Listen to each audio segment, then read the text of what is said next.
এবার দুর্গাপুজো কিভাবে মাটি করতে আসছে অশুভ বর্ষণ, তবে কি মা দুর্গার দোলায় আগমনের কারণে এমন ইঙ্গিত? দেখুন দুর্গাপুজো নিয়ে এই মুহূর্তে বিশেষজ্ঞরা কি জানাচ্ছেন। এবছর দুর্গাপুজো নিয়ে প্রথম থেকেই চিন্তার ভাঁজ কপালে উঠছে আপামর বাঙালির, কারণ 5 দিনের দুর্গাপুজো এবছর হতে চলেছে 3 দিনে ফিনিশ।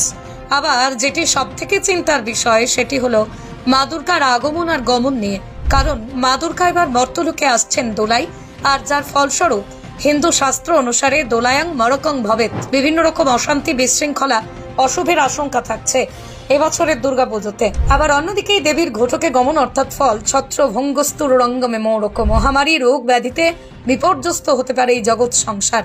তবে এবার মনে হয় সেই কথাটি হয়ে গেল সত্যি, কারণ এই মুহূর্তে দুর্গা পুজোতে নিয়ে বিশেষজ্ঞরা যেটি জানাচ্ছেন তা অত্যন্ত মন খারাপের। যদিও হিন্দু পঞ্জিকা অনুসারে মহালয়া হতে চলেছে আগামী 2রা অক্টোবর বুধবার, আর আগামী 9ই অক্টোবর থেকে 12ই অক্টোবর